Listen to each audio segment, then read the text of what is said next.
அவர்களுடைய கண் பார்வையில் தான் மேற்பார்வையில் தான் அது நடக்குதுன்றது தயவு செஞ்சு புரிஞ்சுக்கணும். அப்போ தமிழ்நாட்டில் இருக்கக்கூடிய மிகப்பெரிய கட்சிகளாக இருக்கக்கூடிய திமுகவும் அதிமுகவும் குறைந்த விலை நிறைந்த தரம் தங்கள் தேவைகள் அனைத்தும் ஒரே இடத்தில் ஜெயச்சந்திரன்.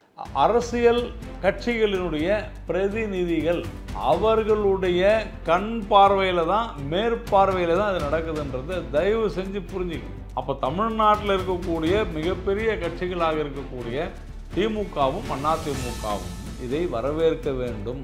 ஆனா செய்யற நேரம் இருக்குல்ல, அங்கதான் ஏன் இவ்வளவு அவசரமா பண்றீங்க? பீகார்ல இவ்வளவு அவசரமா பண்ணி தான் அவ்வளவு குளறுபடிகள் நடந்து உச்சநீதிமன்றம் தலையிட்டு திரும்ப சேர்ந்த இடத்துக்கு வந்தது. அவ்வளவு சிக்கல் இல்லை. நான் அதான் சொல்றேன், மாநில அரசு அதிகாரிகளையும் தேர்தல் ஆணையத்தையும் காவல்துறையோடும் கூட்டணி வைத்து அஇஅதிமுக அரசு செயல்பட்டது, திமுகவை தோற்கடிக்க பார்த்ததுன்னு தீர்மானம் போட்டிருக்கிறாங்க. அது தப்புன்னு மன்னிப்பு கேட்பாரா ஸ்டாலின்? இவ்வளவு ஆண்டுகள் எஸ்ஐஆர் நடந்திருக்கு. சுதந்திர இந்தியா 8 முறை எஸ்ஐஆர் நடந்திருக்கு. எந்த முறையுமே இவ்வளவு சர்ச்சையாகல. இந்த முறை ஏன் இவ்வளவு சர்ச்சையாகுதுன்னா சார் இப்படி தான் அந்த எலக்ட்ரானிக் ஓட்டிங் தேர்தல் ஆணையம் சவால் இட்டது. யாராவது வந்து ப்ரூவ் பண்ணுங்க. ஆனால் இன்னைக்கும் தோக்குறவங்க சொல்லிட்டு தாங்க. திமுக சொல்லுதா? பிரச்சனை என்னன்னா மிஷின்ல பிரச்சனை இல்ல பாருங்க. இல்ல நான் மாத்தாதீங்க. மிஷின்ல பிரச்சனை இல்ல. யாருமே தேர்தல் ஓட்டு மிஷினை யாரும் பேசல. இல்ல நான் சேஞ்ச் பண்ணல. குளறுபடி உட்பட எல்லாமே பிரச்சனை இருந்தா மறு தேர்தல் நடத்துவாங்க பூத்துல. ஒரு இடத்துல கூட அப்பீலே இல்லை, மேல்முறையீடு இல்லை. எந்த அரசியல் கட்சிகளாலும் ஒரு புகார் கூட கொடுக்கப்படவில்லை முதல் கட்ட தேர்தல். இப்போ சொல்லுங்க, எஸ்ஐஆர்ல என்ன குழப்பம் இல்லையா? சட்டம் சொல்லுங்க. ஏன்னா ஏன் அவருக்கு கரெக்ட். அது காங்கிரஸ் என்ன சொல்றாங்கன்னா, ஏற்கனவே தேர்தல் ஆணையம் பாஜகவுடைய கைப்பாவையா இருக்கு, வாக்காளர் பட்டியலே மாத்துறாங்க. திரும்ப நாங்க ஆதாரமா ஒண்ணு கொடுப்போம், திரும்ப அவங்க அதை கரெக்ஷன் பண்ணி பாருங்க ஆதாரமே எதுவுமே மாறலன்னு திரும்ப ஒண்ணு கொடுப்பாங்க. எப்படி நாங்க இந்த ஆணையத்தை நம்புறதுன்னு கேக்குறாரு. A to B உங்கள் பசியார எங்கள் ருசி பேசும். ஆச்சி ராயல் குலோப் ஜாமுன் பேக்ஸ், ஒன்று வாங்கினால் ஒன்று இலவசம். நியூஸ் கிளிட்ஸ் நேயர்களுக்கு வணக்கம். இன்றைய சிறப்பு நேர்காணலில் நம்மோடு பாஜகவிலிருந்து திரு நாராயண திருப்பதி நம்மோடு இணைந்திருக்கிறார். அவரை வரவேற்ற நிகழ்ச்சிக்குள் போகலாம். சார் வணக்கம். வணக்கம் கௌதம். இந்தியா முழுக்க பெரிய பேசுபொருள், தமிழ்நாட்டிலேயும் ஒரு பெரிய பேசுபொருள்னா எஸ்ஐஆர் தான் இருக்கு. முதலமைச்சர் நேற்று ஒரு வீடியோவும் போட்டிருக்காரு. எல்லாருக்கும் இருக்கிற பேசிக்கான ஒரு கேள்வி, தேர்தலுக்கு இன்னும் ஒரு 6 மாதங்கள் தான் இருக்குது. கோட் ஆஃப் கான்டாக்ட் இன்னும் வரக்கூடிய சூழ்நிலைகள் இருக்க நிலையில் இவ்வளவு அவசரமாக இதை பண்ண வேண்டிய தேவை என்ன வருது அப்படின்னு ஒரு கேள்வி எழுப்புறாங்க. முதலமைச்சர் இது அரசியல் களத்துக்கு நகர்த்துறாரு. நம்மளை வீழ்த்த முடியாதவங்க குறுக்கோளியில் நம்மளை வீழ்த்த முயற்சிக்கிறாங்க அப்படின்னு முதலமைச்சர் குற்றச்சாட்டு வைக்கிறாரு. எப்படி பார்க்குறீங்க? முதலமைச்சர் நேற்று ஒரு வீடியோ வீழ்த்த துடிப்பவர்கள் அப்படின்னு சொல்கிறதுல சரிதான். அவர் சொல்கிறது, நாங்கள் வீழ்த்தத்தான் துடிக்கிறோம், திமுக அரசு வெளியே போக வேண்டும் என்று தெளிவாக சொல்கிறோம். அதில் எனக்கு ஒன்றும் மாற்று கருத்தெல்லாம் இல்லை. முதலமைச்சர் சரியாகத்தான் சொல்லியிருக்கிறார். திமுகவை வீழ்த்துவது பாஜகவாக தான் இருக்கும் என்பதில் மாற்று கருத்து இல்லை. ஆனால் நீங்கள் சொன்னது போல் அவர் அரசியல் தான் செய்து கொண்டிருக்கிறார். இதில் எஸ்ஐஆர் இது எப்போ செய்யணும், எப்படி செய்யணும், இதெல்லாம் அவருக்கு தெரியலன்னு அர்த்தமாகுது. நீங்கள் இது காலகட்டம் போதுமானா இந்த காலகட்டத்தை தான் செய்யணும். கல்யாணம் எப்போ செய்வாங்க? கல்யாணம் அதற்கு உண்டான காலம் வரும்பொழுது செய்வார்கள். அந்த வேலைகளை எப்போ செய்வாங்கன்னா கல்யாணம் நெருங்கும் போது தான் செய்வாங்க. அப்போது எந்த ஒரு அதே மாதிரி ஸ்கூல் அட்மிஷன், காலேஜ் அட்மிஷன் எல்லாமே வகுப்புகள் துவங்கும் போது தான் அது செய்வாங்க. அந்த மாதிரி தான் இதுவும் தேர்தல் காலத்தில் தான் செய்வாங்க. அப்படி செய்வதன் மூலம் மட்டும்தான் மக்கள் இதில் ஆர்வமாக முன் பங்கெடுப்பார்கள். இது ஒரு மிகப்பெரிய ஜனநாயக திருவிழா, மக்களுடைய உரிமை, கடமை.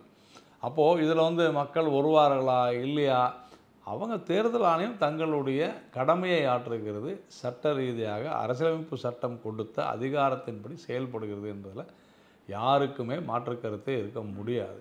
அதனால் இந்த நேரம் போதுமானா போதும், அதுக்கு மேலே அவசியம் இல்லை. இங்கே வேண்டும் என்றே திட்டமிட்ட ரீதியில் குழப்பிக்கிட்டு இருக்கிறாங்க. மக்களை குழப்புவதை தவிர இது வேறு ஒன்று. அதுக்கு நான் ஒரு உதாரணம் மட்டும் சொல்லிடுறேன் கௌதம்.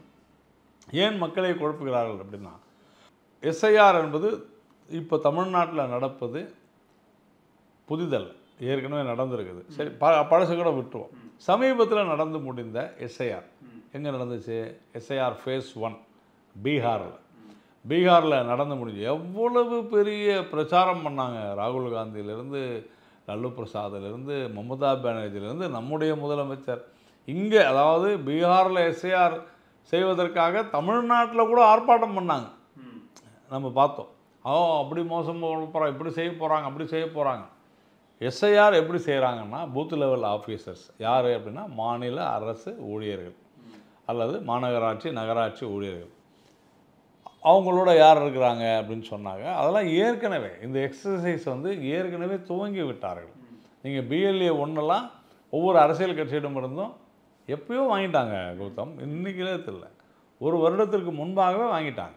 அதனால் அரசியல் கட்சிகளினுடைய பிரதிநிதிகள் அவர்களுடைய கண் பார்வையில் தான் மேற்பார்வையில் தான் அது நடக்குதுன்றதை தயவு செஞ்சு புரிஞ்சுக்கிங்க. அப்போ தமிழ்நாட்டில் இருக்கக்கூடிய மிகப்பெரிய கட்சிகளாக இருக்கக்கூடிய திமுகவும் அதிமுகவும் இதை வரவேற்க வேண்டும்.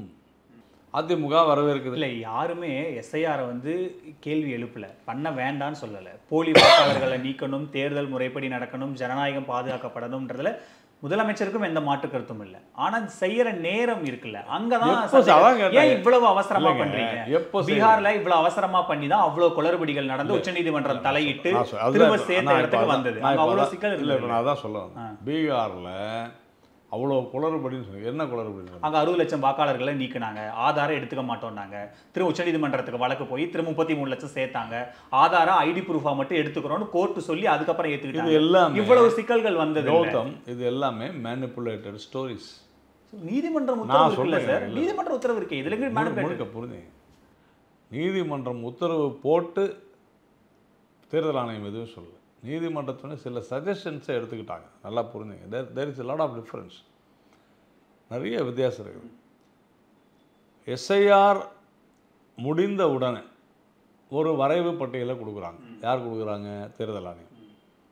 யாருக்கு கொடுக்குறாங்க? அரசியல் கட்சிகள். அதன் பிறகு ஒரு இறுதி பட்டியல். அந்த வரைவு பட்டியல் மீது ஏதேனும் பிரச்சனைகள் இருந்தால், முறைகேடுகள் இருந்தால், குறைபாடுகள் இருந்தால் நீங்கள் எழுத்துப்பூர்வமாக கொடுக்குறாங்க. ஒவ்வொரு பூத்துலேயும் அரசியல் கட்சிகளுடைய, அதாவது இங்கே தமிழ்நாட்டை எடுத்துக்கொண்டால் திமுக உள்ளிட்ட அதிமுக உள்ளிட்ட பிஜேபி காங்கிரஸ்னு எல்லா அரசியல் கட்சிகளும் அவங்களுடைய பிரதிநிதிகிட்ட கொடுக்குறாங்க. ஆட்சேபங்கள் ஏதேனும் இருந்தால், முறையீடுகள் ஏதேனும் இருந்தால் தாராளமாக கொடுக்கலாம். கொடுத்த பிறகு இறுதி பட்டியல் ஒன்று வெளியிடுவாங்க. பீகாரில் இறுதி பட்டியல் வெளியிட்ட பிறகு ஒரு அப்ஜெக்ஷன் கூட இல்லை, ஒரு அவங்க என்ன அதான் மேல்முறையீட்டு கால அவகாசம் இல்லைன்ற விமர்சனத்தை தேஜஸ்வி அதை வைக்கிறாரு. எங்களுக்கு டைமே இல்லை, நாங்கள் இதை பார்த்து மேல்முறையீடு பண்ணுறோம் கேட்குறாரு. அதாவது ஒரு அரசியல் காரணங்களை சொல்லி ஒரு குற்றச்சாட்டை வைப்பது என்பது ரொம்ப ஈஸி, அதுதான் டைம்.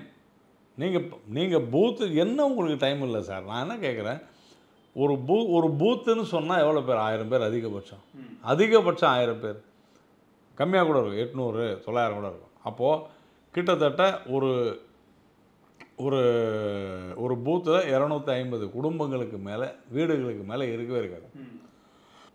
அப்போது அந்த 250 வீடுகள் ஒரு மாத காலம் இது குறித்து, அதாவது ஃபார்மை கொடுக்கறது, வாங்கிறது, எது யாரை விடுப்பது, யாரை எடுப்பது, இதெல்லாம் டிஸ்கஸ் பண்ணி இதெல்லாம் பார்த்து கொண்டிருந்து விட்டு ஒரு மாத காலத்திற்கு பிறகு அதில் ஏதேனும் சிக்கல் இருந்தால் அதன் பிறகு ஒரு மாத காலம் அவகாசம் இருக்கிறது.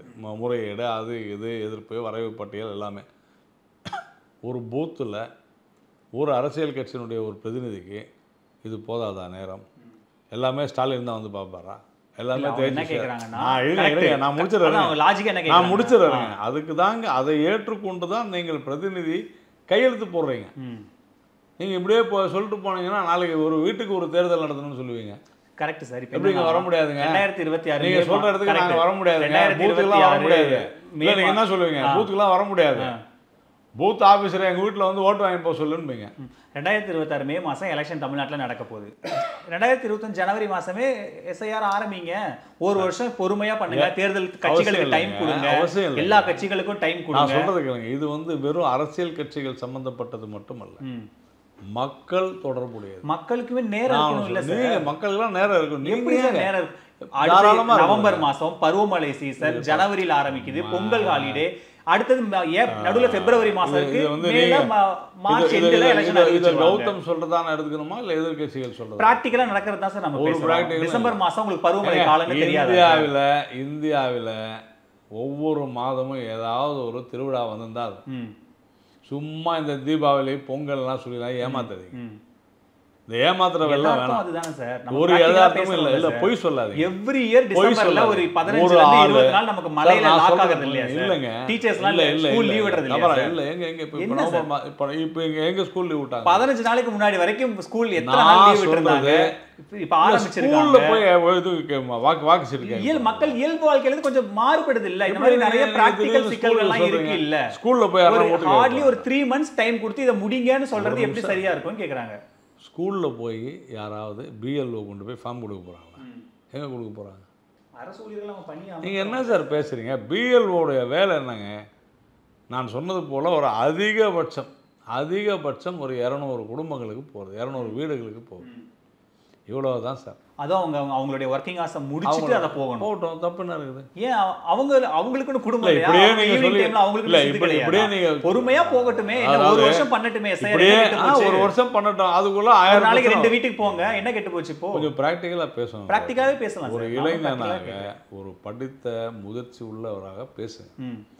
நீங்க திரு மு.க. ஸ்டாலின் போலவும் ராகுல் காந்தியை போலவும் வாய் புளித்ததோ மாங்காய் புளித்ததோ பேசக்கூடாது. நான் சொல்றது கேளுங்க, நான் அதுதான் சொல்றேன். அது அவங்க தவறா பேசுறாங்க. எது எப்போ நடக்கணுமோ அப்போதாங்க நடக்கணும். இதுதான் சரியான உகந்த நேரம். யாரும் மக்களை துன்புறுத்தலை.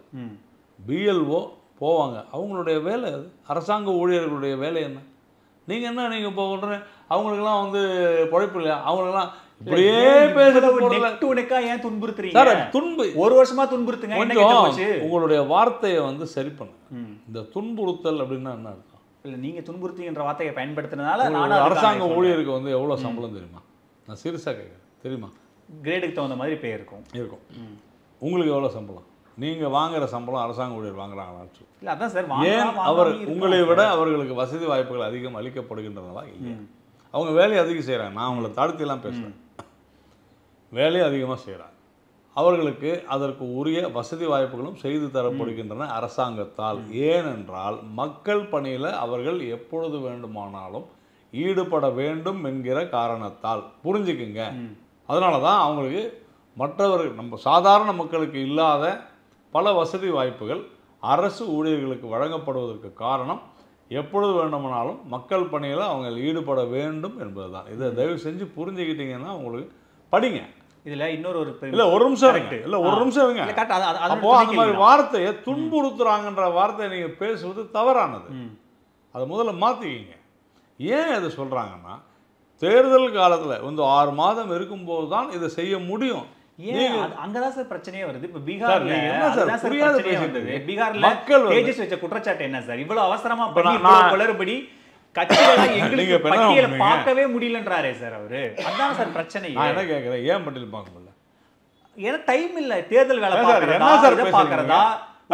தேஜஸ்வி யாதவ் வந்து பீகார்ல இருக்கிற 6.5 கோடி 7 கோடி பேருடைய வாக்காளர் பட்டியல் அவரே ஒருத்தரே பார்ப்பாரா? என்ன பேசுறீங்க நீங்க? நானும் சரி நீங்க சொல்லிட்டு இருக்கீங்க, கம்முன்னு போயிட்டு இருக்கிறேன். என்ன பேசுறீங்க? அவங்க கட்சிக்காரங்களே இருக்கட்டும் சார், பிஎல்ஏவே இருக்கட்டும், ஒரு வீடா போய் வெரிஃபை பண்ணி அவங்க அதை கிளாரிஃபை பண்ணணும்ல. பிரச்சனை இருந்தா முறைகேடுக்கு டைமே இல்லன்றாரு. ஒரு நாளைக்கு அப்படி கண்டுபிடிச்சது தானே 60 லட்சம் வாக்கு நீக்கினதுன்ற பிரச்சனை. இல்ல 60 லட்சம் வாக்குல நீக்கலங்க அப்படின்னு சொல்லப்பட்டது. அவ்வளவுதான். முட்டாள்தனமா பேசுறாங்க சார். இல்ல எவ்வளவு ஆக்சுவல் அதுக்கப்புறம் 33 லட்சம் சேர்க்கலையா சார் திரும்ப? என்ன சார்? ஆமாங்க, நான் என்ன சொல்றேன், அது அதன் பிறகு எடுக்க வேண்டியது எடுக்கப்பட்டது. இறந்துட்டாங்கன்னு சொல்லி எவ்வளவு பேரை நீக்கணும், அவங்க எல்லாம் உயிரோட வந்து ராகுல் காந்தி டீ குடிச்சதெல்லாம் நம்ம பார்த்தோம். அதெல்லாம் பொய்னு கோர்ட்ல தேர்தல் ஆணையம் ப்ரூவ் பண்ணிருக்காங்க. அதெல்லாம் இல்லன்னு தேர்தல் ஆணையம் எல்லாத்துக்கும் அவங்க என்ன எதிர்க்கட்சியில் இருக்கிற குற்றச்சாட்டு என்னன்னா, இவ்வளவு ஆண்டுகள் எஸ்ஐஆர் நடந்திருக்கு. சுதந்திர இந்தியா 8 முறை எஸ்ஐஆர் நடந்திருக்கு. எந்த முறையுமே இவ்வளவு சர்ச்சையாகல. இந்த முறை ஏன் இவ்வளவு சர்ச்சையாகுதுன்னா, அது ஏன் சர்ச்சை ஆகுதுன்னு ஏன்னா தேர்தல் ஆணையத்து மேல நம்பிக்கை இல்லை. தொடர்ந்து தோல்வியை சந்தித்துக் கொண்டிருக்கிறார்கள். அதனால சர்ச்சையாகிறாங்க. தேர்தல் ஆணையத்துடைய நம்பகத்தன்மையை பாஜக கேள்விக்குறி ஆக்கிடுச்சுங்கிறது தான் விமர்சனமே சார். இப்படி தான் அந்த எலக்ட்ரானிக் ஓட்டிங் மிஷின்லேயும் பண்ணாங்க. தேர்தல் ஆணையம் சவால் இட்டது, யாராவது வந்து ப்ரூவ் பண்ணுங்கன்னு. ஆனால் இன்றைக்கும் வந்து தோக்குறவங்க சொல்லிட்டு தாங்க. திமுக சொல்லுதா ஓட்டிங் மிஷினில் குளறுபடி இருக்குதுன்னு? ஏன்னா அவங்க ஜெயிக்கிறாங்க சொல்கிறதில்ல. தோக்குறவங்க இப்படி தான் பேசுவாங்க. அதனால் காங்கிரஸ் பேசும். திமுக ஜெயிச்சு ஒன்று சொல்லுதா, நாங்கள் வந்து தேர்தலில் வாக்கு இயந்திரத்தினால தான் நாங்கள் வந்து ஜெயித்தோம், நாங்கள் வந்து மேனிபுலேட் பண்ணோம்னு சொல்லுதா? இல்லையே, சொல்லியே. பிரச்சனை என்னன்னா மிஷின்ல பிரச்சனை இல்ல, பாருங்க, இல்ல நான் மாத்தாதீங்க, மிஷின்ல பிரச்சனை இல்ல. யாருமே தேர்தல் ஓட்டு மிஷினை யாரும் பேசல. இல்ல நான் சேஞ்ச் பண்ணல. தேர்தல் ஆணையத்தோட நம்பகத்தன்மையை பாஜக நான் அடைமாத்தல சார். நான் தேர்தல் நம்பகத்தன்மையில தான் நிக்கிறேன். திசை திருப்பாதீங்க. நான் சொல்ல வரதை புரிஞ்சுங்க. அப்படி வாக்கு இயந்திரத்தின் மீது பழி சொல்லிக் கொண்டே இருந்தார்கள். ஏனென்றால் அவர்கள் தோற்றுக்கொண்டே இருக்கிறார்கள். இன்னைக்கு எஸ்ஐஆர் மேலே பழி சொல்லுவாங்க. அதுதான் நான் உங்களுக்கு சொன்னேன். இந்த நடந்து முடிந்த பீகார் எஸ்ஐஆரில் ஒரே ஒரு அப்பீல் கூட இல்லை. சரியா? அதே மாதிரி நடந்து முடிந்த முதல் கட்ட தேர்தல் நடந்து முடிஞ்ச உடனே எப்படி நடந்து முடிந்தது? எஸ்ஐஆரினுடைய நடவடிக்கைக்கு பின்னர் வந்த வாக்காளர் பட்டியலை வைத்து அங்கே தேர்தல் நடக்கிறது. முதல் கட்ட தேர்தல் நடந்து முடிந்த மறுநாள் ஒரு கூட்டம் நடக்கும். தெரியுமா உங்களுக்கு? அரசியல் கட்சியினுடைய பிரதிநிதிகள் எல்லாம் முறைகேடுகள் நடந்ததா, மறுபடியும் எலெக்ஷன் நடத்தணுமா, வாக்காளர் பட்டியல் குளறுபடி உட்பட எல்லாமே பிரச்சனை இருந்தால் மறு தேர்தல் நடத்துவாங்க பூத்தில். ஒரு இடத்துல கூட அப்பீலே இல்லை, மேல்முறையீடு இல்லை. எந்த அரசியல் கட்சிகளாலும் ஒரு புகார் கூட கொடுக்கப்படவில்லை முதல் கட்ட தேர்தல். இப்போ சொல்லுங்கள், எஸ்ஐஆரில் என்ன குழப்பம்? இல்லையே. அப்போ இல்லாத ஒன்றை இருப்பதாக திரு மு.க. ஸ்டாலின் அவர்கள் உட்பட எல்லாரும் கற்பனை. அதுவும் தமிழ்நாட்டில் சில ஊடகங்கள் படுத்துகிற பாடுதான் தாங்க முடியவில்லை. நான் சொல்வது இந்த எக்ஸசைஸ் 1 மாத காலம் ஃபார்ம் கொடுத்து வாங்கிறது, அதாவது ஒரு பிஎல்ஓ அப்படின்னு சொல்கிற பூத் லெவல் ஆஃபீஸர், ஒரு அதிகாரி, அரசு ஊழியர், அவருடைய பணி ஒரு நாளைக்கு 30 ஃபார்ம். அப்படின்னா என்ன அர்த்தம்? 3 பேர் ஒரு குடும்பத்துக்குன்னு வச்சா, இல்லை 4 பேர்னு வச்சா கூட 6 வீடு இல்லை 7 வீடு. நீங்கள் இதெல்லாம் எங்கெல்லாம் பண்ணலாம்? ஐயோ பாவம், அவங்க வந்து எப்படி போவாங்க? இது தவறான விஷயம். பின்ன எப்படி தான் பண்ண முடியாத? இல்ல கால அவகாசம் சார், கால அவகாசம் கொடுக்க முடியாது. எடுக்கிறோம்ல, கொஞ்சம் புரிஞ்சுங்க. வருஷ கணக்குல முதல்ல இல்ல அதுக்குமே கூட கால அவகாசம் இருக்கு. அதான் சார், அது ஒரு வருஷம் எடுக்கறாங்கல்ல சென்சஸ். இப்போ நீங்க அந்த மாதிரி எடுங்க பொறுமையா. நீங்க என்ன தெரியுமா சொல்லுவீங்க? ஏன் 1 வருஷம் 2 வருஷம் எடுக்கிறீங்க? 5 வருஷத்துக்கு எடுங்கன்னு. ஓ, அப்படி சொன்னா இப்படி சொல்லுவாங்கன்றீங்க. சொல்லுவீங்க சார். கொஞ்சம் கூட ஒரு புரிதல் இல்லாம பேசலாம் சார். புரிதல் இல்லாம நான் பிராக்டிகலா நான் ஒன்று சொல்றேன். ஒரு பிஎல்ஓ, அந்த ஒரு பிஎல்ஓ 30 ஃபார்ம் அப்படின்னு கணக்கு வச்சிருக்கேன். என்னால் ஒரு நாளைக்கு 30 ஃபார்ம் தாங்க வாங்க முடியும். இது சயின்டிஃபிக்கலாக அப்ரோச் பண்ணி எது ப்ராக்டிக்கலாக முடியுமோ அதைத்தான் தேர்தல் ஆணையம் சொல்லியிருக்கிறது. இது முடியுமா முடியாதான்னு முடியும். இது எல்லாராலும் ஒப்புக்கொள்ளப்பட்ட ஏற்றுக்கொள்ளப்பட்ட அரசியல் கட்சிகள் தான் இதை வந்து ஆர்கியூ பண்ணுறாங்களே தவிர, பொதுமக்களை பொறுத்தவரையில் நீங்கள் ஒரு உதாரணத்துக்கு சொல்கிறேன். அடுத்த வருஷம் தேர்தல், நான் இப்போயே போனால் பொதுமக்கள் அடுத்த வருஷம் தான் ஃபார்ம் கொடுக்க மாட்டாங்க. நல்லா புரிஞ்சுங்க. அப்படிலாம் இல்லை சார். நீங்கள் நான் சொல்கிறேங்க. நேற்று எனக்கு வந்துச்சு. ஆமாங்க, நேற்று எனக்கு வந்துச்சுங்க. தேர்தல் அடுத்த வருஷம்னா நான் கொஞ்சம் லேசியா இருப்பேன். அந்த வருஷத்துக்குள்ள கொடுத்துருவீங்கல்ல எப்படி இருந்தாலும். இல்ல அதுதான் சொல்றேன். அப்படி வெயிட் பண்ண முடியாது. ஏன் வெயிட் பண்ண? நீங்க அரசு ஊழியரை, ஒரு அரசு ஊழியரை இந்த ஒரு விஷயத்துக்காக நீங்க ஒரு வருஷம் வேலை வாங்குவீங்களா? ஒரு வருஷம் ஏன் துன்புறுத்துறீங்க? டெய்லி ஒரு வீட்டுக்கு துன்புறுத்துறீங்க. டெய்லி ஒரு வீட்டுக்கு 2 வீட்டுக்கு ஏன் துன்புறுத்துறீங்க? ஏன் டெய்லி ஒரு வருஷம் ஒரு வருஷம் ஃபார்ம் கொடுத்துட்டீங்கன்னா நீங்க பொறுமையா ஃபில் பண்ணிக்கோங்க. என்ன கேட்டு போச்சு? ஒரு வருடம் ஏன் அவர்களை துன்புறுத்தி, ஏன் இவ்வளவு அவசரமா பண்ணுங்கறதான சார் பிரச்சனையே. இதுதான் நடைமுறை. இது அவசரம் இல்லை, இதுதான் சாத்தியமுள்ள விஷயம். கௌதமுக்கு இருண்டதெல்லாம் பேயை பார்த்தா நான் ஒன்றுமே செய்ய முடியாது. அரண்டவன் கண்ணுக்கு இருண்டதெல்லாம் பேய்ன்ற மாதிரியான அந்த கொள்கையில் இருக்கிறவங்க திரு மு.க. ஸ்டாலினை போல, ஐயோ இதில் நம்மளை வந்து, ஏன்னா நாங்கள் என்ன சொல்கிறோம், பிஜேபி பல போராட்டங்களை கடந்த தேர்தலே நடத்திருக்குது. பல வாக்காளர்கள் நீக்கப்பட்டிருக்கின்றனர், கொத்து கொத்தாக நீக்கப்பட்டனர். இன்றைக்கி மு.க. ஸ்டாலின் ஒரு அறிக்கை கொடுக்குறார். மாநிலத்தினுடைய அரசு அதிகாரிகள் தான் இந்த பிஎல்ஓக்களாக இருக்கிறார்கள். ஆனால் எப்பொழுது அவர்கள் தேர்தல் ஆணையத்தினுடைய கட்டுப்பாட்டுக்குள்ளே போயிட்டாங்களோ அவங்க வந்து தேர்தல் ஆணையத்தை கட்டுப்பட்டவர்கள் மாநில அரசை நீங்கள் சொல்ல அதான் அப்போ 2017 நான் பல ஸ்டேட்மெண்ட்டு திரு ஸ்டாலின் அவருடைய ஸ்டேட்மெண்ட்டை நான் கொடுக்குறேன். திமுகவில் தீர்மானம் போட்டுருக்காங்க என்னென்னு, மாநில அரசு அதிகாரிகளையும் தேர்தல் ஆணையத்தையும் காவல்துறையோடும் கூட்டணி வைத்து அஇஅதிமுக அரசு செயல்பட்டது, திமுகவை தோற்கடிக்க பார்த்ததுன்னு தீர்மானம் போட்டிருக்கிறாங்க.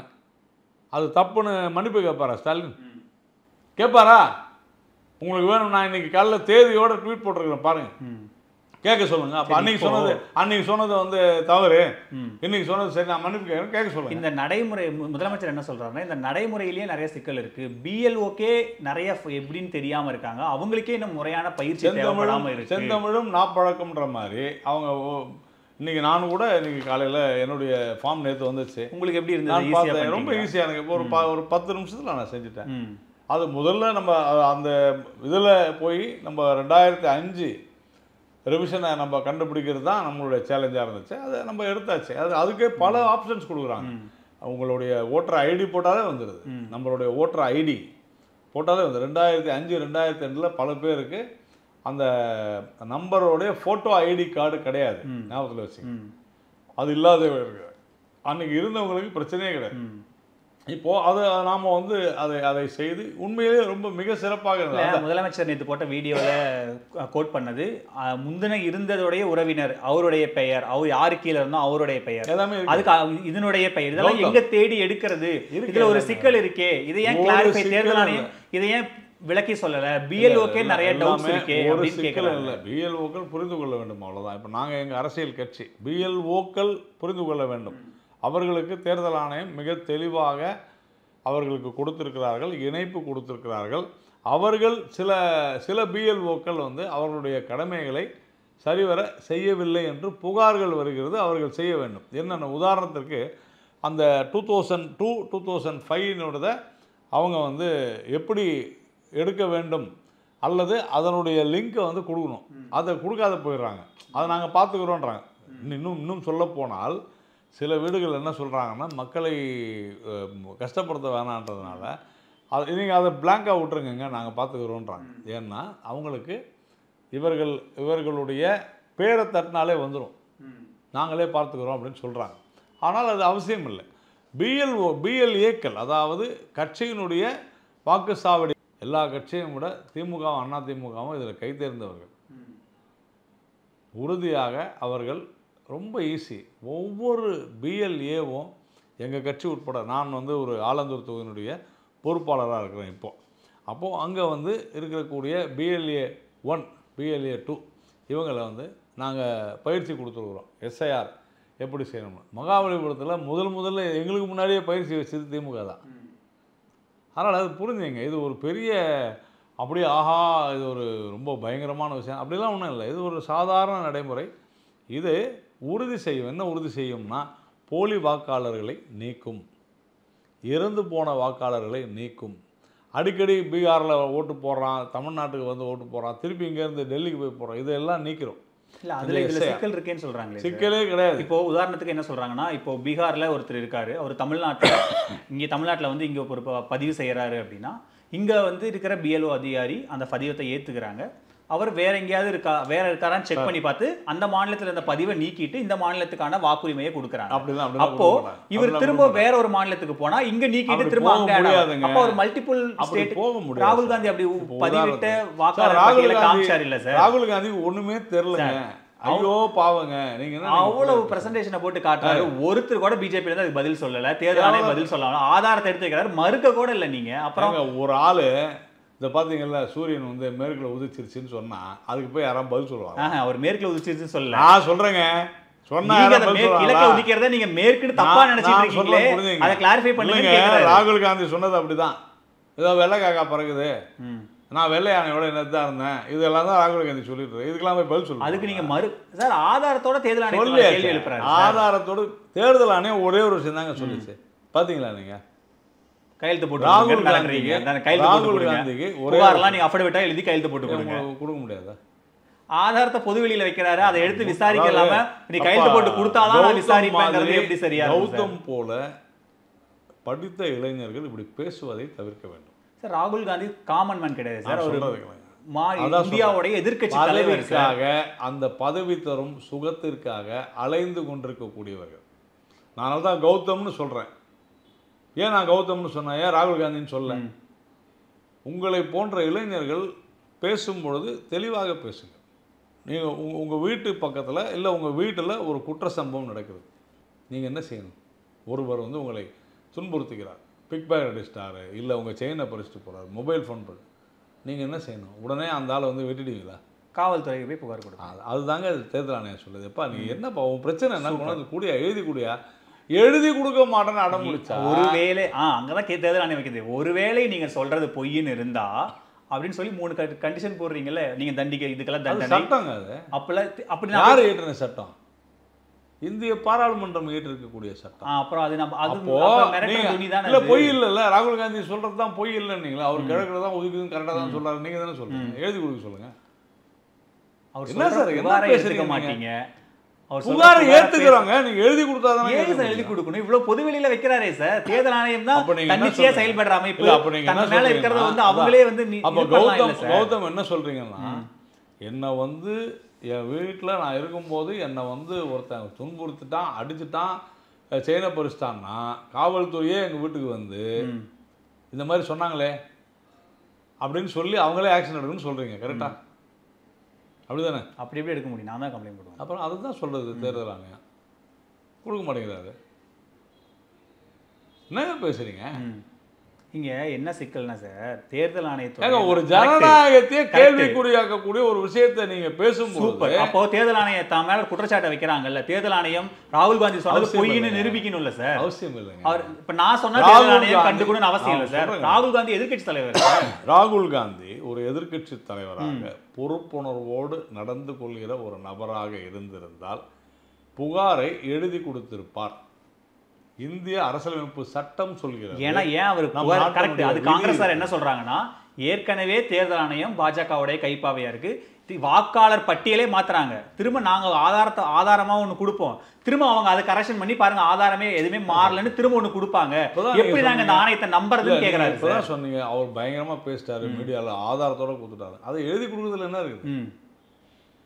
அந்த ஆதாரத்தையே ஆணையம் மேனிபுலேட் பண்ணிடுவாங்கன்னு சந்தேகப்படுறாங்க சார். இப்போ மேனிபுலேட் பண்ண மாட்டாங்க, சொன்ன பிறகு மேனிபுலேட் பண்ண மாட்டாங்க. அவர் பொதுவெளியில மக்கள்கிட்ட சொல்றாரு, அதை எழுதி கொடுங்க. தேர்தல் ஆணையத்தோட நம்பகத்தன்மையை கேள்விக்குறியாக்குறாரு. அதை எழுதி தன்னோட நம்பகத்தன்மையை நிரூபிக்க வேண்டியது யாரு சார்? கௌதம். அதை எழுதி புகாராக கொடுத்து விட்டு அதை மக்கள் மத்தியில் வைங்க. இன்னைக்கு இவ்வளவு பேசுபொருள் எஸ்ஐஆர் இவ்வளவு சர்ச்சையாகிறது காரணமே தேர்தல் ஆணையத்தின் மேல இருக்கிற நம்பகத்தன்மை சீர்குலைஞ்சது. அதையே சொல்லிட்டு இருக்கோங்க.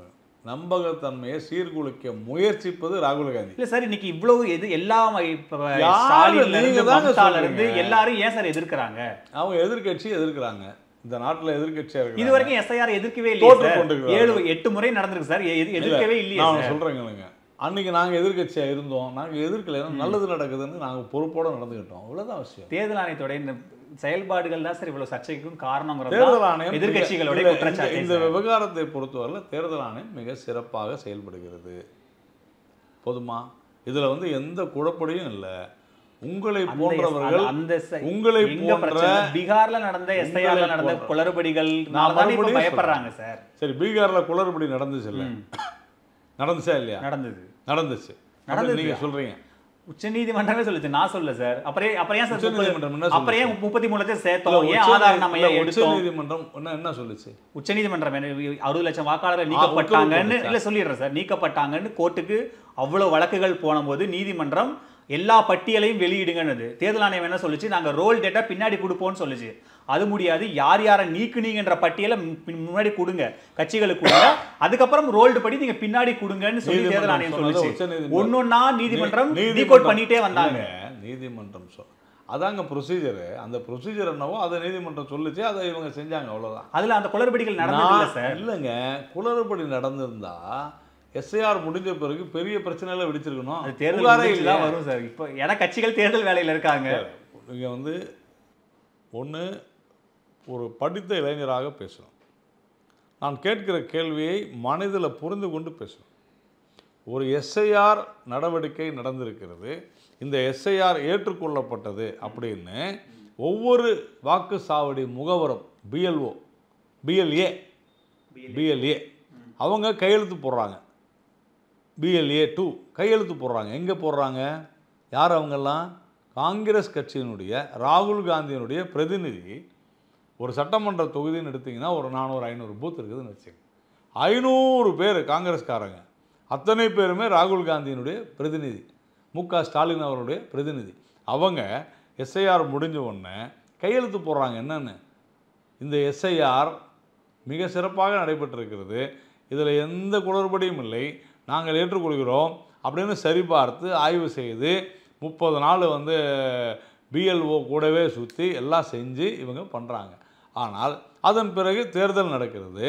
தேர்தல் நடந்து முடிந்த மறுநாள் வாக்கு சாவடியில் போய் கையெழுத்து போட்டு தேர்தல் மிக சிறப்பாக நடைபெற்றது, இந்த எஸ்ஐஆர் மூலமாக இருந்த வாக்காளர் பட்டியலின் அடிப்படையில் வாக்குகள் மிக சிறப்பாக பதிவு செய்யப்பட்டன கையெழுத்து போட்டு காங்கிரஸ் கட்சி கொடுத்துட்டு வருது, திமுக கொடுத்துட்டு வருது.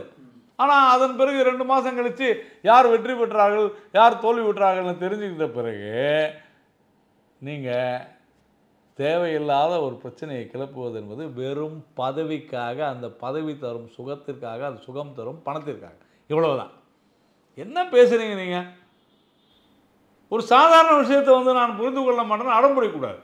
இல்லை சார், நான் கேட்பது என்னுடைய பிரச்சனை எஸ்ஐஆரை நீங்கள் பண்ணுறதுல எனக்குமே எந்த மாற்று கருத்தும் இல்லை சார். ஏன்னா என்னோட அடிப்படையான கேள்வி என்னன்னா, இவ்வளவு நாளாக சர்ச்சையாகலை, இப்போ சர்ச்சையானது காரணம் தேர்தல் ஆணையத்துடைய செயல்பாடு இருக்குல்ல சார், அந்த சிக்கலுக்குள்ளே வரமாட்டீங்களே அப்படின்னு. இல்லை நீங்கள் என்ன எப்படியெல்லாம் குழப்பணுமோ அப்படியெல்லாம் குழப்ப பார்ப்பீங்க. நான் சொல்கிறது தேர்தலத்தை குழப்பம். ஆனால் தேர்தல் ஆணையம் தெளிவாக இருக்கிறது, இதுதான் நடைமுறை, இதுதான் சட்டம், அந்த சட்டப்படி விதிப்படி நாங்கள் நடக்கிறோம், இவ்வளோதான். நீங்கள் தேவைப்பட்டால் கோர்ட்டுக்கு போங்க, கம்ப்ளைண்ட் கொடுங்க, நீதிமன்றத்தில் இருக்கு. அப்புறமா நீங்கள் கம்ப்ளைண்ட் கொடுங்க, ஆமாம் நடக்கட்டும், நாளைக்கு கூட கேஸ் வருது, வரட்டும். நான் என்ன கேட்குறேன், ஏற்கனவே நீங்கள் எல்லாத்துக்குமே ஒரு பிரசிடென்ஸ் வேணும். எஸ்ஐஆருக்கு பிரசிடென்ஸ் இருக்கா? முன்னுதாரணம் இருக்குது. இது சமீபத்தில் நடந்து முடிந்த பீகார் தேர்தல் எஸ்ஐஆர். இதுதான் நான் தொடர்ந்து வலியுறுத்தி வரேன். நீங்கள் ஏற்றுக்கிட்டு இருக்கீங்க. அங்கே இருக்கக்கூடிய BLA-2 யார்? கட்சி முகவர். யார் அவர்? கட்சியினுடைய பிரதிநிதி, கரெக்டாக? ராகுல் காந்தியினுடைய பிரதிநிதி. அவர் சொல்கிறாரு ஆன் பிகாஃப் ஆஃப் ராகுல் காந்தி அப்படின்னு கையெழுத்து போட்டு வர்றாரு. ஆன் பிகாஃப் ஆஃப் காங்கிரஸ் பார்ட்டி கையெழுத்து போட்டு வராரா இல்லையா? ஏன் நீங்கள் அங்கே எதிர்க்கல? தேர்தல் ஆணையம் சொன்ன மாதிரி சுத்தப்படுத்திட்டோம் அப்படின்ற மாதிரி தமிழ்நாட்டிலையும் வாக்காளர் பட்டியலை சுத்தப்படுத்த போகிறோம். உறுதியாக போலி வாக்காளர்கள் நீக்கப்படுவார்கள். அதே மாதிரி யாரெல்லாம் சேர்க்கப்பட வேண்டுமோ, யாரெல்லாம் விடுபட்டார்களோ அவர்கள் மறுபடியும் சேர்க்கப்படும். உதாரணத்துக்கு நீங்கள் கோயம்புத்தூரில் ஒரு பெரிய குடியிருப்பு, கிட்டத்தட்ட ஆயிரக்கணக்கான மக்கள் இருக்கக்கூடிய ஒரு குடியிருப்பில் அத்தனை பேருடைய வாக்குகளுமே இல்லை. போன பாராளுமன்ற தேர்தலில் நம்ம பார்த்தோம், பார்த்தோம். இன்றைக்கி அதை எப்படி சரி பண்ணுவீங்க? அதெல்லாம் அந்த மாதிரியான வாக்காளர்கள் மறுபடியும் வருவாங்க. திமுக ஏற்கனவே சேர்த்திருக்கக்கூடிய போலி வாக்காளர்களும் திமுக ஏற்கனவே நீக்கிய தமிழ்நாட்டில் எப்படி சார் திமுகக்கு நிகரா அதிமுகவும் BLA வச்சிருக்காங்க சார். ஒரு பூத்துல யாராவது கள்ள ஓட்டு போட்டா அந்த ஊர்க்காரங்க சார் இருப்பாங்க. திமுக தெரியும் சார், இல்ல இவன் தப்பான ஆளு, இவன் இறந்துட்டான், இவன் வீட்டுல உயிரோடையே இல்லை, இவன் வெளியூர்ல இருக்கான்னு அதிமுக திமுக BLAக்கு தெரியும் சார். தமிழ்நாட்டில் அப்படிலாம் நீங்க நினைக்கிற மாதிரி சேர்த்துற முடியாது சார் போலி வாக்காளர்களை. ஓகேவா? அப்புறமா இந்த எஸ்ஐஆர் நீங்க இவ்வளவு நேரம் பேசிருக்கவே வேணாம். திமுக அதெல்லாம் எதிர்க்க வேண்டிய அவசியமே இல்லை. அதான் எல்லாமே நான் தான் முதலே சொன்னேன். ஆமாம், திமுக அண்ணா திமுக தான் நல்லா வேலை செய்வாங்க, ஏன்னா அவங்களுக்கு ஸ்ட்ராங்காக இருக்கிறாங்க அமைப்பு ரீதியாக. அடுத்துதான் நாங்கள் தான் தமிழ்நாடு பூரா. என்னன்னா நிறைய பேர் பிராக்டிக்கலா நிறைய பேர் வெளியூர்கள்ல இருக்காங்க. இந்த நடைமுறையில சிக்கல் இருக்குல்ல சார். ஒரு BLO அதிகாரி 3 முறை வீட்டுக்கு வருவாரு, 3 முறை அவர் இல்லைன்னா இவர் இந்த இடத்துல எழுதி கொடுத்துட்டு போயிட்டாருன்னா பட்டியல இருந்து நீக்கப்படலைங்க. என்ன எப்படி போக முடியும்? இல்லைங்க, நெட்லேயே கூட பண்ணலான்னு சொல்லியிருக்காங்க. எல்லாம் ஒன்று தாங்க சொல்லுவாங்க. நீங்கள் என்ன உங்களுக்கு அதே மாதிரி ஒரு குறிப்பிட்ட நபர் இதில் கூட அது இருக்குது, குறிப்பிட்ட நபர் தான் கையெழுத்து போடணுன்ற அவசியம் இல்லை, யார் வேணாலும் போடலாம். அதனால் இது ஒரு பெரிய பிரச்சனையெல்லாம் ஒன்றும் இல்லை. இது போலி வாக்காளர்களை நீக்கும், அடிப்படை உரிமையான தன்னுடைய வாக்குகளை பதிவிடுவதற்கான வாக்காளர் பட்டியலில் அது தகுதியான நபர்கள் இடம்பெறுவதற்கு வழிவகை செய்யும். ஆக மொத்தம் எஸ்ஐஆர் ஒரு சுத்தப்படுத்தும் கருவி. நன்றி சார், இவ்வளோ நேரம் உங்கள் நேரத்தை எங்களோட செலவழிச்சதுக்கு ரொம்ப நன்றி. குறைந்த விலை நிறைந்த தரம் தங்கள் தேவைகள் அனைத்தும் ஒரே இடத்தில். ஜெயச்சந்திரன். A to B உங்கள் பசியார எங்கள் ருசி பேசும். ஆச்சி ராயல் குலோப் ஜாமுன் பேக்ஸ், ஒன்று வாங்கினால் ஒன்று இலவசம்.